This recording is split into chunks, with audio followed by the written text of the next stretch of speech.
Você já ouviu essa expressão por aí? A igreja zera a quilometragem. Ela tem circulado bastante pelas redes sociais, principalmente nos últimos tempos, alimentado por uma mistura de ressentimento, moralismo seletivo e uma teologia bem torta. Por trás dessa frase existe uma acusação clara: a ideia de que mulheres com passado sexual ativo, que hoje se converteram a Cristo, estariam tentando apagar artificialmente sua vida anterior ao se inserirem na igreja. E o que elas estariam buscando? No caso, um relacionamento com um rapaz virgem que se guardou, como se isso fosse justo, dizem alguns. Pois é, o problema dessa acusação é que, apesar de ser apontada diretamente para as mulheres, a pergunta que fica é: o passado sexual não deveria contar para ambos os sexos? Ou os homens por algum motivo estão isentos desse julgamento? Talvez na cabeça de alguns, os mais doentes e incoerentes, esteja mesmo, mas à luz da palavra, de forma alguma. Então vamos conversar melhor sobre isso. Se você ainda não me conhece, eu sou o Paladino e você está no Um Cristão Geek, onde cultura pop e teologia andam em unidade. E hoje a gente vai descobrir: será que a igreja realmente zera a quilometragem?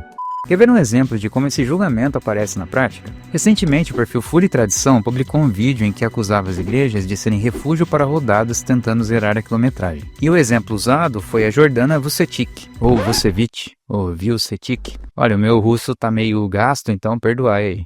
A Jordana teve seu passado exposto na internet. Antes de sua conversão, ela teve um relacionamento que veio à tona publicamente. Um erro real, sim, mas também algo que qualquer um de nós poderia ter vivido, e que foi amplificado pela lógica da internet justiceira. Mas aqui está o ponto: desde que se converteu, a Jordana tem dado claros frutos de uma transformação genuína. Ela não finge pureza, ela vive arrependimento. Ela não esconde seu passado, ela o apresenta como um testemunho do que Deus pode fazer. E ainda assim, muitos escolhem ignorar tudo isso. Preferem manter os olhos fixos no que ela foi, em vez de reconhecer quem ela é hoje em Cristo. E esse é o ponto onde tudo se revela. O problema não é a autenticidade da conversão, o problema é o coração endurecido. A resistência profunda em aceitar que a graça de Deus é, de fato, poderosa o suficiente para transformar qualquer pessoa. Essa crítica, vale dizer, não surgiu do nada. Ela encontra eco principalmente nos círculos Red Pill, um movimento que mistura masculinismo, pseudociência evolutiva e um tipo de ressentimento romântico mal resolvido, especialmente esse último. Segundo essa galera, o valor de uma mulher está diretamente atrelado ao seu histórico sexual. E dentro dessa lógica distorcida, um homem de alto valor é aquele que exige pureza, mas que raramente oferece a mesma régua para si mesmo. A pergunta inevitável é: será que ele vive aquilo que ele exige? Porque muitos desses que apontam o dedo estão atolados em pornografia, alimentando fantasias com conteúdo impuro, consumindo podcast atrás de podcast sobre masculinidade bíblica, mas sem frutos reais de arrependimento ou santidade. Sua castidade muitas vezes é só técnica. Não é fruto do espírito, é só uma abstinência casual misturada com orgulho espiritual, e às vezes incapacidade também. Eles não buscam mulheres santas, eles buscam troféus de pureza para compensar sua própria imaturidade. E isso, mais do que qualquer outra coisa, mostra como essa crítica não é sobre moralidade, é sobre controle. Não é sobre santidade, é sobre ego. Jesus vai direto ao ponto: quem olhar para a mulher com intenção impura já cometeu adultério com ela no coração. Percebe o peso disso? Jesus não está falando de atos consumados, ele está falando de intenção, de desejo, de coração. Impureza para ele não é apenas um comportamento externo, é uma realidade interna, e isso muda tudo. Vamos colocar os pingos nos is aqui. A igreja, enquanto prédio, instituição, estrutura, não zera nada. Ela pode acolher, orientar, corrigir, mas ela não tem poder de regenerar ninguém. Cristo não apaga o passado como quem formata um HD. Ele faz algo muito mais profundo. Ele transforma o coração, ele purifica, ele cura, ele regenera, ele faz tudo novo. Foi isso que Deus prometeu por meio do profeta Isaías: ainda que seus pecados sejam vermelhos como escarlate, se tornarão brancos como a neve. E Paulo confirma com toda a autoridade apostólica: se alguém está em Cristo, é nova criatura. As coisas velhas já passaram, eis que tudo se fez novo. Isso não é poesia, não é autoajuda, não é um slogan de campanha evangélica. É uma realidade espiritual fundamentada na cruz. Insistir que alguém regenerado por Cristo ainda é de segunda mão é na prática desmerecer o sangue do Cordeiro. É dizer que o que Jesus fez foi bonito, mas não suficiente. E essa postura não é nova. Existe uma tendência antiga, perigosa e covarde: julgar com rigor os pecados dos outros e tratar os nossos com luvas de veludo. A mulher com passado é chamada de rodada, mas o rapaz que se masturba em segredo, viciado em pornografia, é só um jovem lutando contra a carne, né? Isso tem nome e Jesus mesmo deu: hipocrisia. Ele disse aos fariseus com todas as letras: vocês são como sepulcros caiados, bonitos por fora, mas por dentro cheios de ossos e podridão.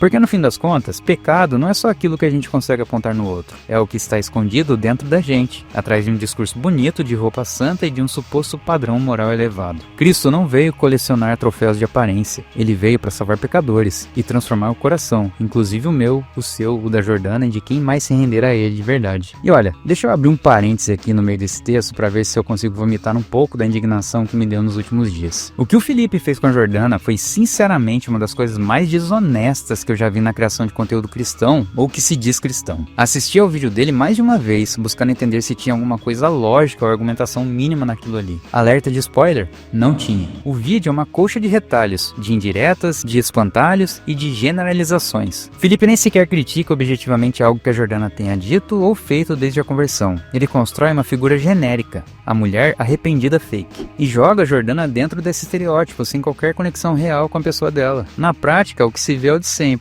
Gente incomodada porque alguém decidiu parar de fazer sexo antes do casamento. Porque, vamos falar sério, o verdadeiro incômodo desses caras com o papo de zerar quilometragem não é arrependimento falso. É o fato de que existe arrependimento real. De que alguém resolveu mudar de vida, colocar limites e não aceitar mais o tipo de relação rasa que eles oferecem. E aqui vai um lembrete importante para quem parece ter esquecido o básico da fé que diz seguir. Sexo fora do casamento é pecado. Ponto.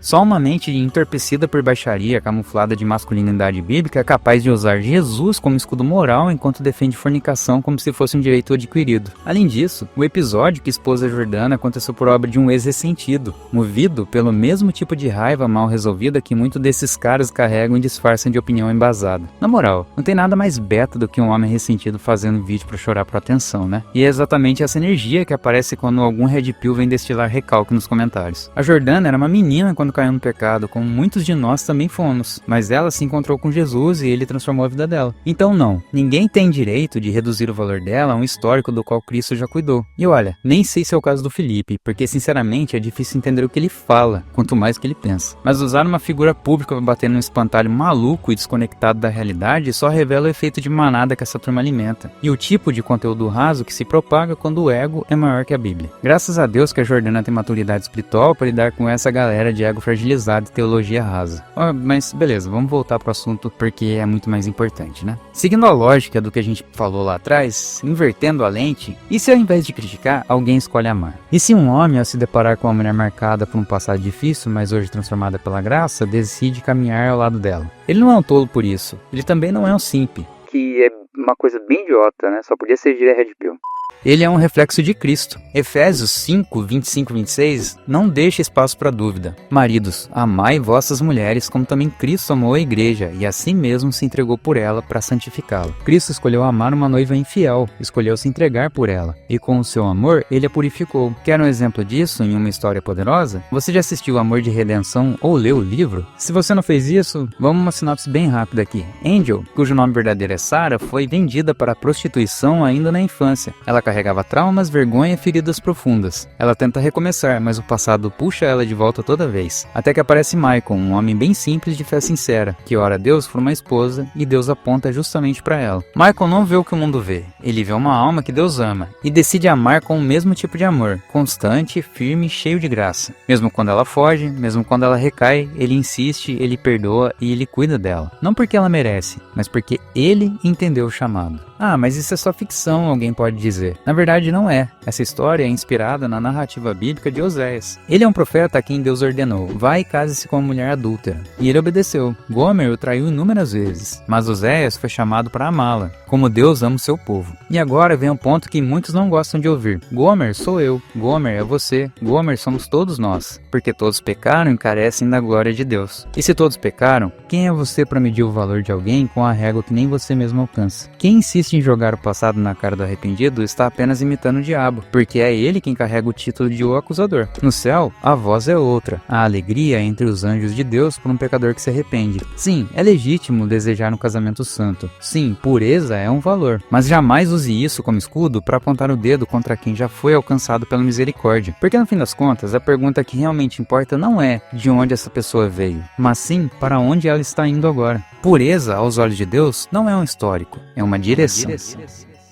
Bom, eu acho que já deu pra perceber que esse vídeo foi um pouco fora do tom, né, dos últimos vídeos. Realmente esse assunto mexeu comigo. Mas bem, deixa aí embaixo nos comentários o que você pensa sobre isso, né? Perdão aí por alguma exaltação. Que Deus abençoe vocês e até o próximo vídeo. Meu Deus, essa coisa de Red Pill me tira do sério.